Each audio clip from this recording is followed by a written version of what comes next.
안녕하십니까? 잘 지내셨어요? 오늘 말씀 제목은 다 크게 두려워하니라입니다. 말씀은 사도행전 4장 32에서 5장 16절입니다. 5장 11절을 읽겠습니다. 5장 11절 시작.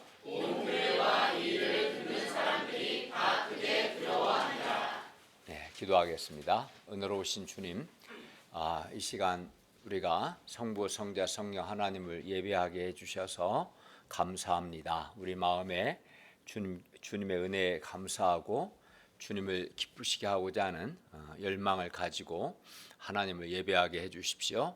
또 하나님의 은혜와 긍휼을 사모하는 마음으로 하나님을 예배하게 도와주십시오. 주께서 임재하시고 또 우리를 긍휼히 여겨주시고 말씀으로 은혜 주시고 복 주시기를 기도합니다. 예수님의 이름으로 기도하였습니다. 아멘. 오늘 본문에는 말씀을 듣고 큰 은혜를 받은 초대교회의 아름다운 모습이 나옵니다. 그 중에서 가장 대표적인 사람이 바나바입니다. 그러나 이와는 대조적으로 교회 안에 불미스러운 일도 있었는데 그것은 아나니아와 삽비라 사건입니다. 바나바는 교회가 적극적으로 배워야 할 모습이라면 아나니아와 삽비라는 교회가 경고를 삼아야 할 모습입니다.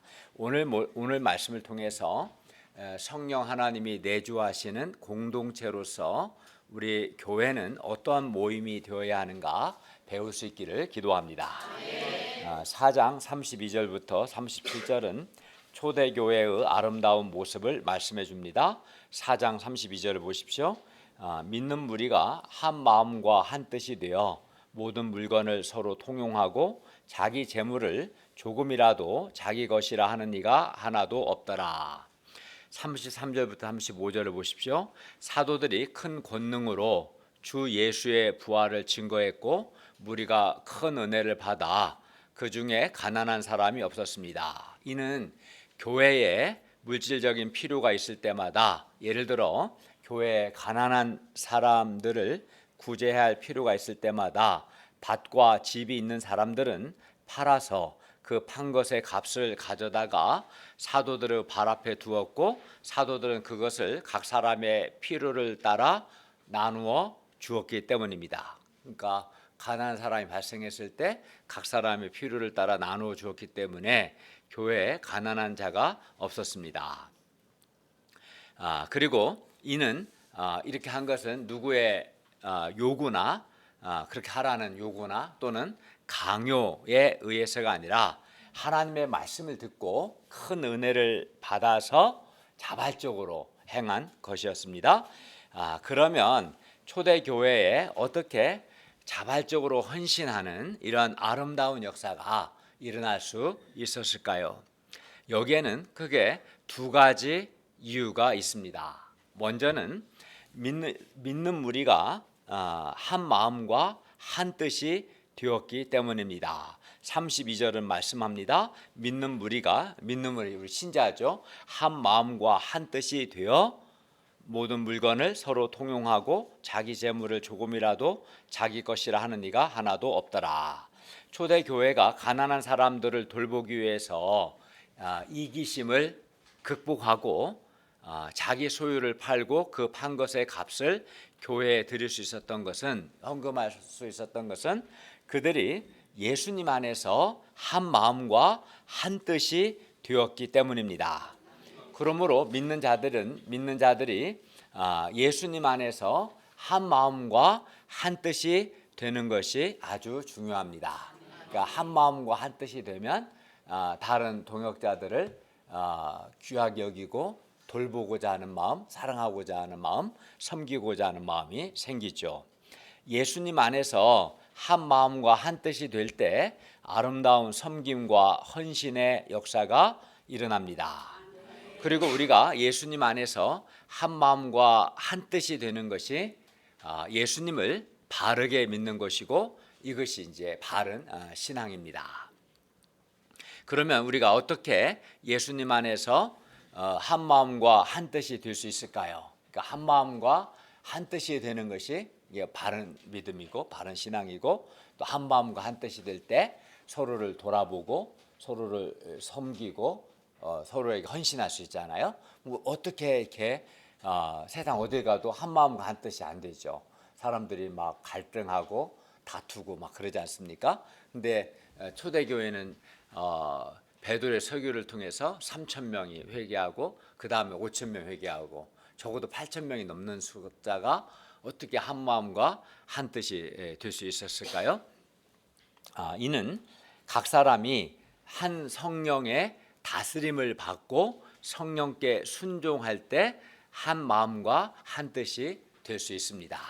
그러니까 동일한 성령 하나님의 다스림을 받고 한 성령의 다스림과 한 성령에게 순종할 때 성령의 다스림과 성령의 다스림을 받는 사람들이 한 마음과 한 뜻이 될 수 있었던 거죠. 다음으로는 그들이 부활의 증언을 듣고 큰 은혜를 받았기 때문에 자발적으로 헌신할 수 있었습니다. 그들 중에 밭과 집 있는 사람이 그 판 것으로 가난한 자들을 구제하기 전에 34, 35절을 구제하죠. 그 전에 33절을 보면 사도들이 큰 권능으로 주 예수의 부활을 증언하니 무리가 큰 은혜를 받았다라고 말씀합니다. 여기서 무리가 큰 은혜를 받았다라는 것은 뭡니까? 주 예수의 부활을 믿고 또 예수님 안에서 그들도 장차 영광스러운 몸으로 부활할 것을 확신하고 소망했다는 뜻입니다. 사도들이 예수의 부활을 증언했을 때 무리가 다 은혜를 받은 거죠. 예수님의 부활을 믿고 예수님 안에서 예수 믿는 우리도 장차 부활하게 될 것을 확신하고 소망했다. 이것을 이제 은혜를 받았다라고 말씀하죠. 4장 2절에서 우리가 지난 시간에 배웠는데요. 사도들은 예수 안에 죽은 자의 부활이 있다고 가르쳤습니다. 그리고 이렇게 부활의 메시지, 부활의 말씀을 듣고 부활의 믿음과 부활의 소망이 생기자 이 땅의 삶과 물질을 바라보는 그들의 시각과 그들의 가치관이 바뀌게 되었습니다. 전에는 부활의 믿음과 부활의 소망이 없었을 때는 이 세상의 삶이 전부인 것 같고 그래서 더욱 물질적이 되고 더욱 세속적이었는데 이제 부활에 대한 믿음과 부활의 소망이 생기자 이 땅에서의 삶은 잠깐이고 부활 이후의 삶이 영원하다는 것을 알게 되었습니다. 무엇보다 장차 예수님이 재림하실 때 영광스러운 몸으로 부활하는 것, 또 그 새하늘 새 땅에 사는 것이 이 세상에 있는 그 무엇보다도 그것이 가장 좋은 것이고 최고의 것이다라는 확신을 갖게 된 거죠. 그래서 그들은 부활을 확신하고 영광스러운 부활의 몸을 소망하기 때문에 이 땅의 것에 매이지 않게 되었습니다.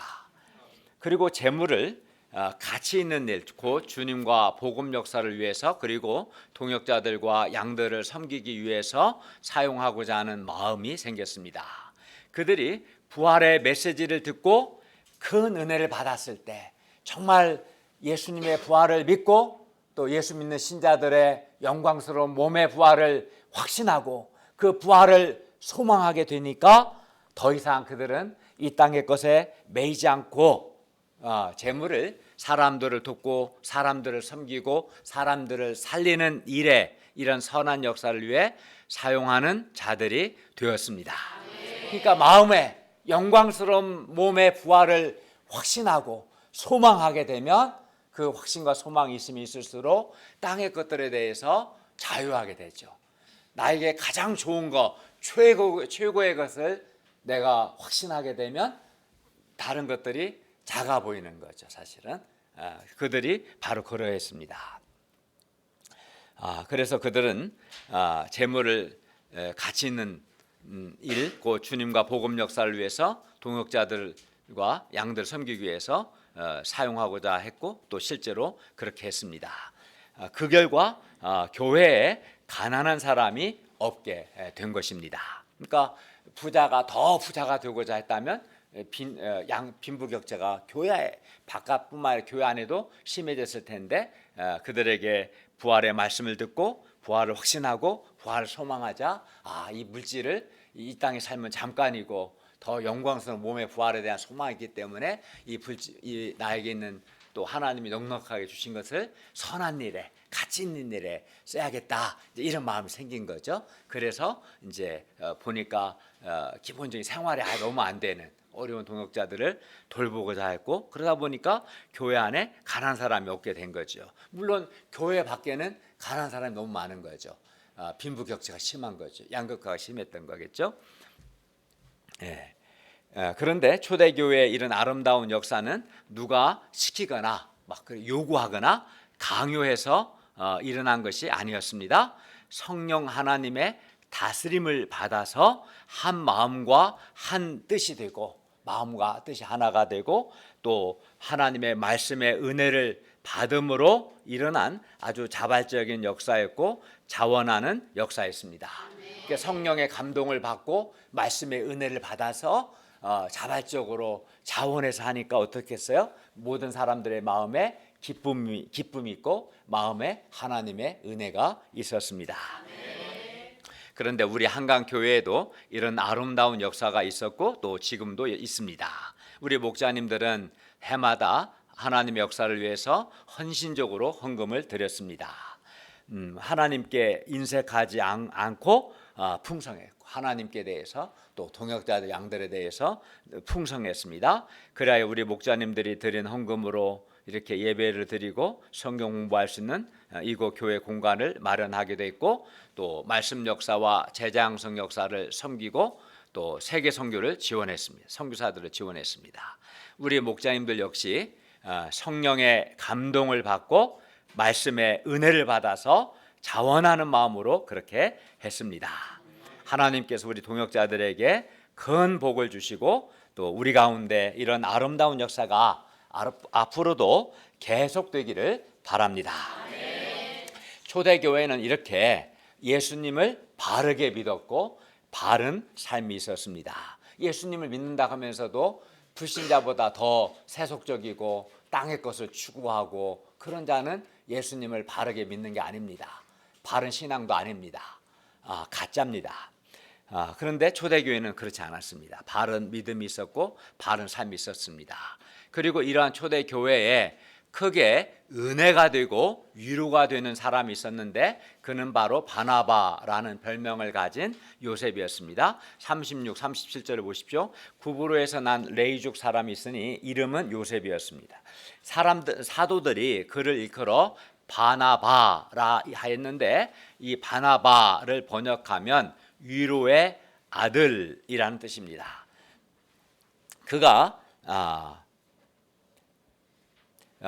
밭이 있음에 팔아서 그 값을 가지고 사도들의 발 앞에 두었습니다. 여기서 사도들의 발 앞에 둔다는 것은 사도들에게 개인적으로 선물한 것이 아니라 특정한 목적을 위해서 사도들이 자유롭게 사용할 수 있도록 드린 것을 의미합니다. 바나바의 고향은 지중해 한 섬인 구브로였습니다. 그는 디아스포라 흩어진 유대인이었습니다. 그런 그가 아마도 유월절과 오순절을 지키기 위해 예루살렘에 왔다가 베드로의 설교를 듣고 은혜를 받고 신자가 되었던 것 같습니다. 그는 부활의 증언을 듣고 부활의 메시지를 듣고 은혜를 받아서 고향 마음에 큰 은혜가 있고 감동을 받아 고향 구브로에 돌아가서 밭을 팔아 그 값을 가져다가 사도들의 발 앞에 두었습니다. 그래서 이제 그걸로 가난한 자들을 돕기 원했습니다. 바나바는 그의 별명대로 초대교회에 크게 위로가 되는 사람이었습니다. 위로의 아들이었습니다. 이렇게 바나바 같이 위로가 되는 한 사람은 하나님 역사에서 아주 중요하고 보석보다 더 귀합니다.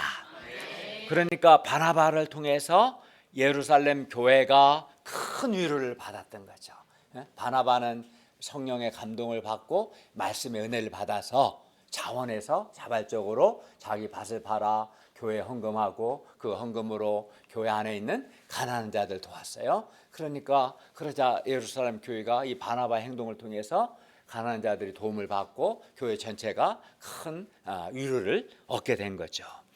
뿐만 아닙니다. 후에 바나바를 통해서 안디옥 교회가 아주 견고하게 서가게 되었어요. 또 바나바의 도움으로 우리가 잘 아는 사도 바울이 귀하게 쓰임을 받을 수 있었어요. 사도 바울이 원래는 예수 믿는 사람을 박해하고 옥에 가두는 사람이어서 누구도 막 두려워했는데 바나바가 한마디로 사도 바울 신원보증을 해서 소개해주고, 또 다소에 가서 할 일 없이 놀고 있었을 때 바나바가 바울을 데려다가 안디옥 교회 담임 목사로 이렇게 쓰임 받도록, 또 선교사로 쓰임 받도록 도왔습니다. 우리 가운데도 바나바와 같이 동역자들과 양들에게 본이 되고 위로가 되는 그런 사람들이 많이 나오기를 바랍니다. 그래서 우리 형제들 중에 이제 크리스찬 네임을 바나바로 한 사람을 지을까 그런 생각이 들었습니다. 그런데 초대교회에 이렇게 은혜로운 일들만 있었던 것은 아니었어요. 불미스러운 일도 있었습니다. 이는 바로 이렇게 바나바와 대조되는 사람인데 아나니아와 삽비라 사건이었어요. 교회 안에 성령의 역사만 있는 것이 아닙니다. 성령의 역사를, 성령 하나님의 역사를 시기하고 방해하는 사탄의 역사도 있습니다. 5장 1, 2절 볼까요? 아나니아라 하는 사람이 그의 아내 삽비라와 더불어 소유를 팔아 그 값에서 얼마를 감추었는데 그 아내도 알았습니다. 이 사실을 알았습니다. 그러니까 혼자 감춘 것이 아니라 부부가 같이 감추었다는 뜻입니다. 여기서 감추다라는 단어는 횡령하다 혹은 훔치다라는 뜻입니다. 아나니아는 소유를 팔아서 그 값에서 얼마를 감추고 일부만 사도들의 발 앞에 두었습니다. 부부가 좋은 쪽으로 동역을 해야 하는데 안타깝게도 이 부부는 안 좋은 쪽으로, 속이는 쪽으로 동역을 했습니다. 남편과 아내 중 한 사람이라도 하나님을 경외했다면 그런 악을 행하지 않았을 텐데 이 부부는 남편과 아내가 더불어서 같이 악을 행했습니다. 남편이든 아내든 한 사람이라도 당신 왜 하나님을 두려워하지 않느냐, 왜 사도들을 속이냐, 이거는 하나님을 속이는 것이다, 왜 그렇게 하냐, 우리가 이걸 다 바쳐야 할 의무가 있는 것도 아니고 일부만 바친다 하고 하면 되는데 왜 그러냐, 이렇게 남편이 됐든 아내가 됐든 분명하게 이렇게 말하고 했었으면 이렇게 큰 죄를 짓지 않을 텐데 부부가 다 못돼 먹었는 거죠. 이렇게 살면 안 되는데. 그때 베드로가 그를 책망하며 말합니다. 3, 4절 보십시오. 아나니아야, 어찌하여 사탄이 네 마음에 가득하여 네가 성령을 속이고 땅값 얼마를 감추었느냐. 땅이 그대로 있을 때에는 너의 땅이 아니며 판 후에도 너의 마음대로 할 수 없더냐. 어찌하여 이 일을 너의 마음에 두었느냐. 네가 사람에게 거짓말한 것이 아니요 하나님께로다. 베드로가 아나니아를 책망했습니다. 베드로의 말에 의하면 아나니아는 땅값 일부를 바치면서 전부를 바친 것처럼 함으로써 성령을 속였습니다. 그리고 이는 그가 사람에게, 베드로에게, 사도들에게 거짓말한 건 맞지만 근본적으로는 하나님께 거짓말한 것입니다. 그런데 베드로의 말에 의하면 아나니아는 땅을 팔지 않아도 되었습니다. 누가 시킨 거 아닙니다. 누구도 요구하거나 누구도 강요하지 않았습니다. 그리고 비록 땅을 팔았더라도 땅값 전부를 다 내고 싶지 않았다면, 또는 그런 형편이 아니었다면 다 내지 않아도 되었습니다. 베드로는 말합니다. 땅이 그대로 있을 때에는 너의 땅이 아니며 판 후에도 네 마음대로 할 수 없었더냐. 그러니까 팔기 전이나 판 후에나 그건 아나니아의 것이고 얼마든지 아나니아의 마음대로 할 수 있었던 거죠. 아나니아는 땅에 대해서 그의 마음대로 그가 원하는 대로 할 수 있었습니다. 땅을 팔기 전이나 땅을 판 후에나 그의 마음대로 할 수 있었습니다. 그러나 아나니아는 땅을 판 값을 다 드리자니 아까웠던지 일부는 숨기고 일부만 드리면서 그 일부를 마치 땅값 전부인 것처럼 속였어요. 그리고 바로 이것이 문제였던 거예요. 이것이 문제였습니다. 이것은 그가 왜 문제냐면 이것은 그가 성령을 속인 것이고 그가 하나님께 거짓말한 것이었습니다. 이거는 그가 성령을 속인 것이고 하나님께 거짓말한 거예요. 그가 성령을 속이고 하나님 거짓말한 것이 문제였습니다. 베드로는 그가 성령을 속이고 하나님께 거짓말한 것을 드러냈습니다. 그러자 그 순간 아나니아는 하나님의 심판을 받아 죽었습니다. 5, 6절을 보십시오. 아나니아가 이 말을 듣자마자 엎드러져 혼이 떠났습니다. 곧 죽었습니다. 성령께서 그를 심판하신 것입니다. 이 일을 듣는 사람들이 다 크게 두려워하였습니다. 젊은 사람들이 일어나 시신을 싸서 메고 나가 장사했습니다.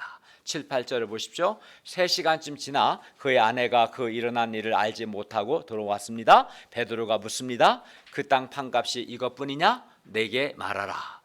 아내 삽비라가 말합니다. 예, 이것뿐인데요. 베드로가 말합니다. 9절을 보십시오. 너희가 어찌 함께 꾀하며 주의 영을 시험하려 하느냐? 보라, 너의 남편을 장사하고 오는 사람들의 발이 문 앞에 이르렀으니 또 너를 메어 내 나가리라. 여기서 주의 영을 시험한 것은 성령 하나님을 속이고도 성령 하나님께 들통나지 않을 것이라고 생각하고 자신의 잘못을 교묘히 숨겨보려는 어리석은 시도를 의미합니다. 그러니까 성령 하나님을 속이면서도 그것이 가능할 거라고 생각한 거죠. 이게 주의 영을 시험한 겁니다. 10절 11절을 보십시오. 곧 그가 베드로의 발 앞에 엎드려져 혼이 떠났습니다. 삽비라 죽었습니다. 젊은 사람들이 들어와 죽은 것을 보고 베어다가 그의 남편 곁에 장사하니 온 교회와 이 일을 듣는 사람들이 다 크게 두려워하였습니다. 성경은 두 사람의 죽음의 결과를 5절과 10절에서 이렇게 말씀합니다. 5절 하반절 이 일을 듣는 사람들이 다 크게 두려워하더라. 11절 온 교회와 이 일을 듣는 사람들이 다 크게 두려워하니라. 누구를 두려워했을까요? 성령 하나님을 두려워했습니다. 하나님을 두려워했습니다. 뿐만 아니라 그들은 하나님의 교회를 두려워했습니다. 왜냐하면 교회 가운데 살아계신 하나님의 임재를 강력하게 느꼈기 때문입니다. 우리 역시 성령 하나님을 두려워해야 합니다. 하나님을 두려워해야 합니다.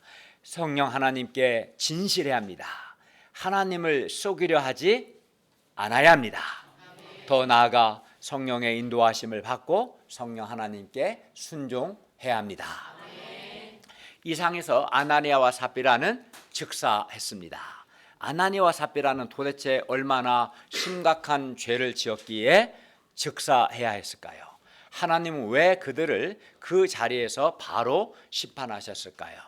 아나니아와 삽비라의 문제가 무엇입니까? 첫째, 아나니아와 삽비라는 성령을 속이고 하나님께 거짓말하고 했고 이것이 심각한 문제였습니다.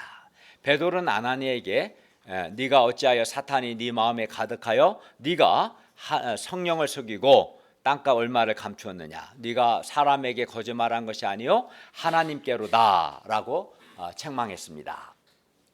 베드로는 또 삽비라에게 너희가 어찌 함께 꾀하여 주의 영을 시험하려 하느냐라고 책망했습니다. 베드로의 말을 통해 볼 때 아나니아와 삽비라 사건은 분명 성령을 속이고 성령을 시험하려고 한 사탄의 역사였습니다. 또 하나님을 두려워하지 않고 하나님께 거짓말한 행위였습니다. 아나니아는 땅에 대해서 자기가 원하는 대로 할 수 있었습니다. 땅을 팔기 전이나 판 후에나 땅의 소유권은 여전히 그에게 있었습니다. 그리고 무엇보다 땅을 팔아 바치는 것은 전혀 강요된 것이 아니었습니다. 그러나 그는 땅을 팔고 땅값 얼마를 감추었습니다. 아마 땅값 전부를 드리는 것이 아까웠던 것 같습니다. 물론 아까워할 수도 있습니다. 그러면 사실대로 말하고 자기 믿음의 분량만큼만 드리면 되었습니다.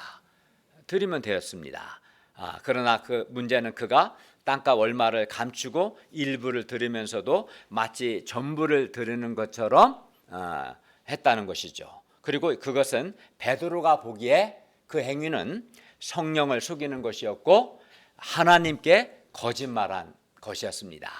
그리고 그가 성령을 속이고 하나님께 거짓말한 것으로 인해서 그는 그 자리에서 하나님의 심판을 받아 죽었습니다. 그러면 이것이 왜 성령을 속이고 왜 하나님께 거짓말하는 것이 됩니까? 거짓말하면 다 그 자리에서 이렇게 즉사할까요? 그렇진 않죠. 그러나 아나니아와 삽비라의 행위는 성령을 속인 것이고 하나님께 거짓말한 것이었고 심판받아 마땅한 만큼 큰 죄였습니다. 그럼 이것이 왜 성령을 속인 것이고 하나님께 거짓말한 것입니까? 왜냐하면 이걸 알아야 합니다. 왜냐하면 교회는 우리의 교회는 세상 모임과는 달리 성령 하나님께서 내주하시는 성령의 공동체입니다. 이게 다릅니다. 세상 어떤 모임도 성령의 공동체는 아니죠. 그냥 사람들의 모임입니다. 학교든 뭐 직장이 어디든. 근데 교회는 다릅니다. 교회는 성령이 내주하시는 성령의 공동체입니다. 믿는 자는 우리가 회개하고 예수님을 믿을 때 어떻게 했습니까? 우리 죄를 회개하고 예수를 믿을 때 첫째 우리가 죄를 용서받고 그때 성령을 선물로 받습니다.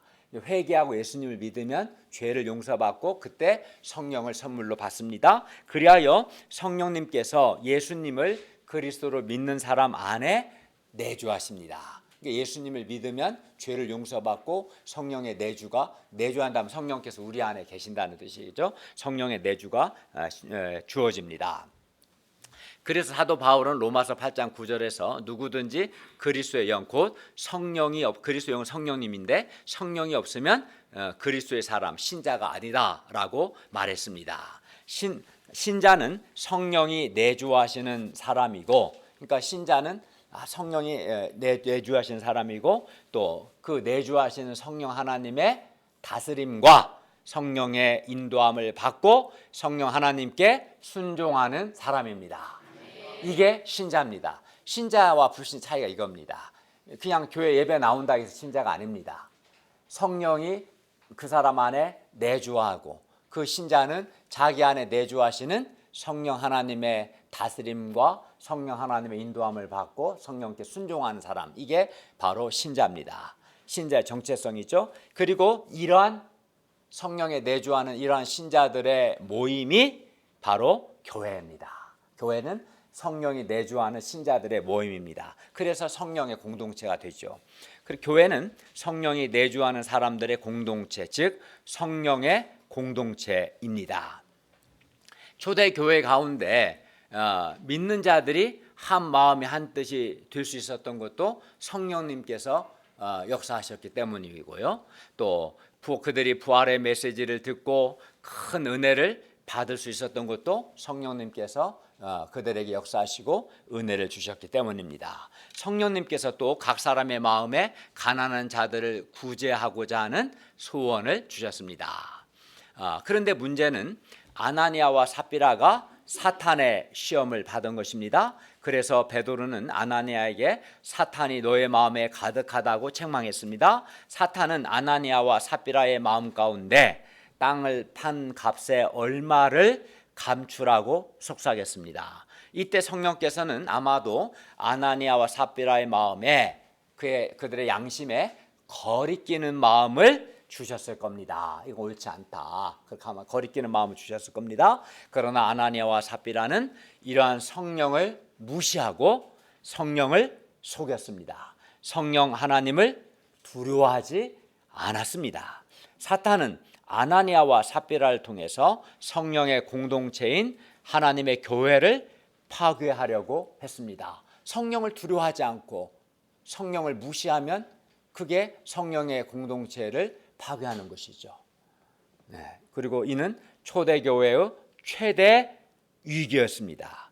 성령님께서 내주하시고 성령님께서 인도하시는 교회가, 하나님의 교회가 아나니아와 삽비라를 통해서 파괴될 수 있었습니다. 그러니까 성령 하나님을 두려워하지 않거나 성령 하나님을 속이려 한다거나 성령의 다스림을 받지 않는다거나 성령님께 순종하지 않는 것이 바로 성령의 공동체인 교회를 무시하는 것, 교회를 파괴하는 겁니다. 성령님께서 거리끼는 마음을 주시는데도 이를 무시하고 성령을 속이고 성령을 시험하려고 한다면 그 교회는 더 이상 성령의 인도함을 받고 성령님께 순종하는 성령의 공동체라고 할 수 없을 것입니다. 그럼 더 이상 교회가 아닌 거죠. 교회의 정체성은 성령이 내주하는 신자들의 모임이고 내주하시는 성령님의 다스림을 받고 성령의 인도함을 받고 성령을 두려워하고 성령께 순종하는 것, 이게 신자와 교회의 정체성인데 아나니아와 삽비라는 이 교회의 정체성을 파괴하려고 했던 거죠. 아나니아와 삽비라는 성령의 다스림을 받고 성령의 인도함을 받고 성령님께 순종하는 성령의 공동체로서 교회의 정체성을 파괴하려고 했던 것입니다. 그렇기 때문에 성령 하나님께서는 베드로를 통해서 아나니아와 삽비라의 문제를 드러내시고 그들을 그 자리에서 심판하셨던 것입니다. 그리하여 그 결과 교회는 성령의 다스림을 받고 성령님께 순종하는 성령의 공동체로서의 교회의 정체성을 지킬 수 있었습니다. 그러니까 성령의 공동체를 파괴하는 것을 하나님은 아주 악한 무서운 죄로 여기시고 심판하시는 겁니다. 이거는 심각한 겁니다. 성령의 공동체로서 교회를 무시하고 성령의 공동체를 파괴하는, 즉 성령 하나님을 두려워하지도 않고 그 공동체를 파괴하는 것은 심각한 죄인 거죠. 5절과 11절을 보면 온 교회와 이 일을 듣는 사람들이 다 크게 두려워했습니다. 이 사건을 통해서 하나님의 엄숙한 심판 사건을 목격한 온 교회와 이 일을 듣는 사람들은 다 교회는 세상 모임과 달리 성령님께서 내주하시고 성령님께서 다스리시는 성령의 공동체임을 깊이 인식했을 것입니다.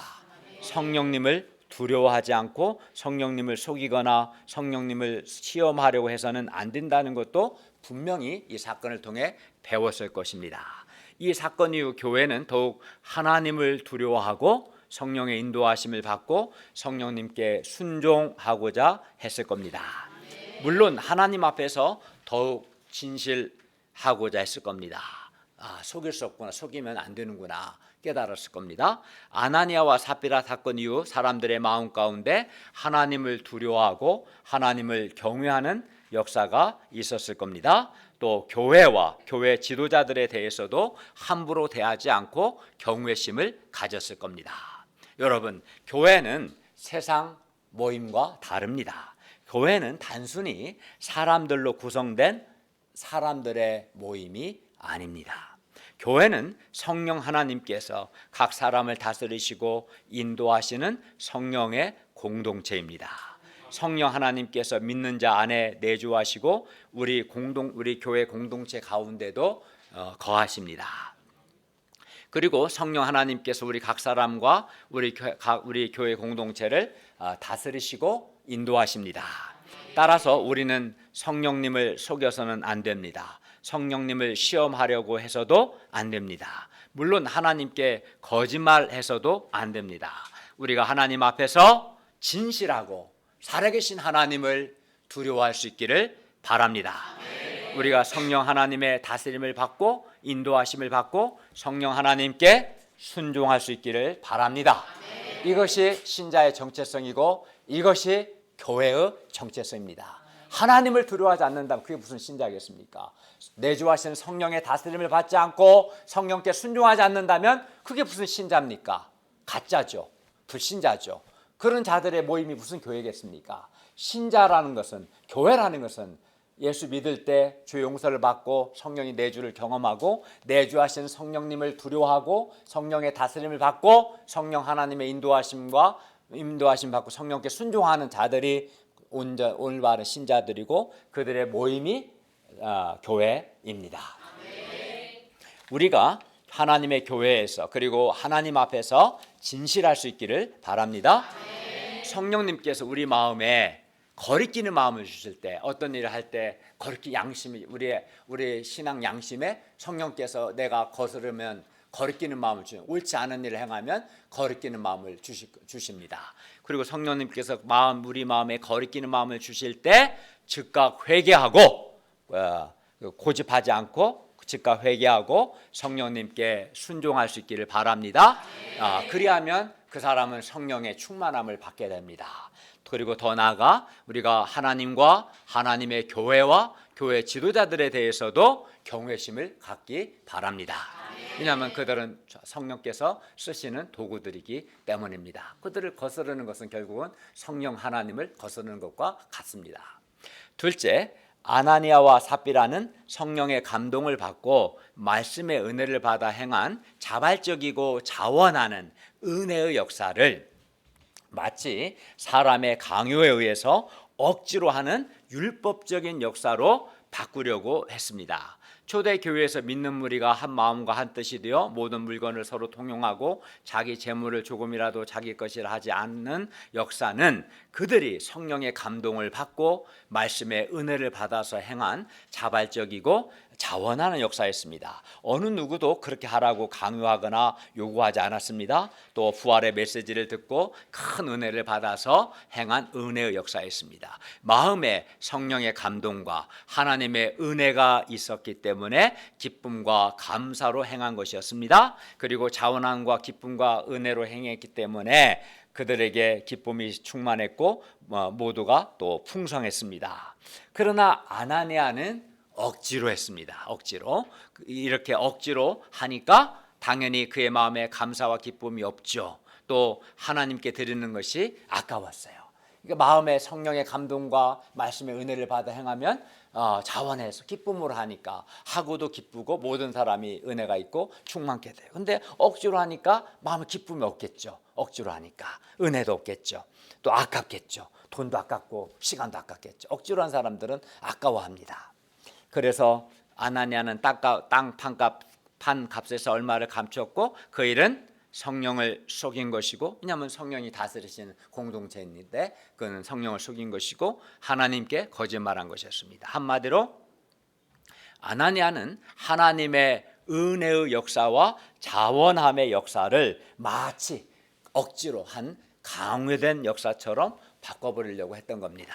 성령의 역사를 사람의 역사로, 사람이 막 좌지우지하는 것처럼 사람의 역사로 바꿨습니다. 그리고 베드로가 볼 때 아나니아와 삽비라의 그런 행위는 성령의 감동을 받아 자발적이고 자원하는 마음으로 하는 하나님의 은혜의 역사를 변질시키는 것이었습니다. 그렇기 때문에 베드로는 아나니아와 삽비라의 행위를 용납할 수 없었습니다. 그래서 그들의 행위를 드러냈고 하나님께서는 그들의 행위를 심판하셨습니다. 우리 하나님은 예배드리는 이 시간에도 우리 하나님은 살아계십니다. 우리 하나님은 결코 속지 않습니다. 그러므로 우리는 살아계신 하나님 앞에서 진실해야 하고 하나님을 두려워해야 합니다. 그리고 우리는 성령의 감동과 말씀의 은혜를 받아서 자원하는 마음과 기쁨과 감사로 하나님을 섬겨야 합니다. 그리고 그런 하나님의 교회를 비난하거나 그런 하나님의 교회를 공격해서는 안 됩니다.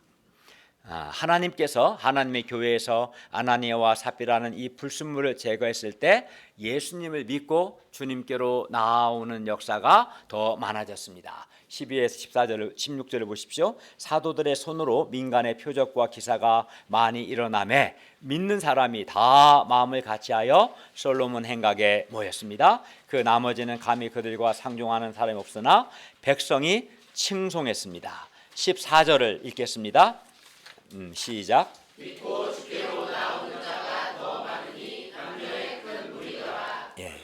아나니아와 삽비라 사건을 해결하고 교회가 하나님을 두려워하고 하나님 앞에서 진실했을 때 사도들의 손을 통해 표적이 많이 일어났고 많은 사람들이 믿고 주님께 돌아오는 역사가 있었습니다. 15, 16절을 보십시오. 심지어 병든 사람을 메고 거리에 나가 침대와 요 위에 누이고 베드로가 지날 때에 혹 그의 그림자라도 누구에게 덮일까 바라고 예루살렘 부근에 수많은 사람들도 모여 병든 사람과 더러운 귀신에게 괴로움 받는 사람을 데리고 와서 다 나음을 얻었습니다.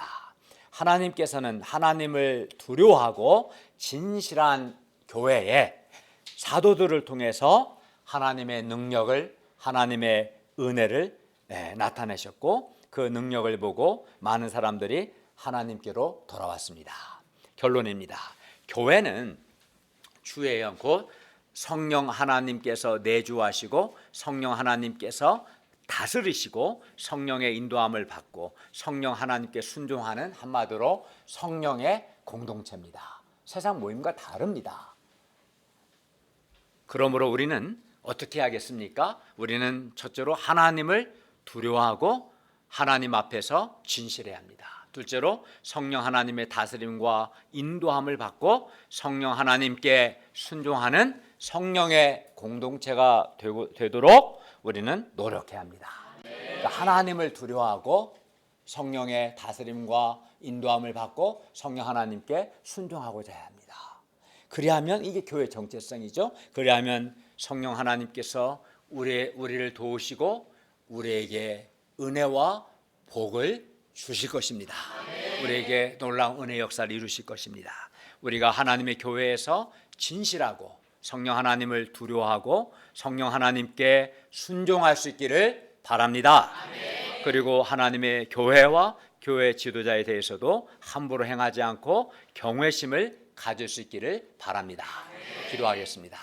은혜로우신 주님, 오늘 말씀을 통해서 초대교회가 성령의 다스림을 받고 성령의 감동과 또 말씀의 은혜를 받아서 서로를 돌아보고 사랑하고 섬기는 아름다운 교회였음을 배우게 해주셔서 감사합니다.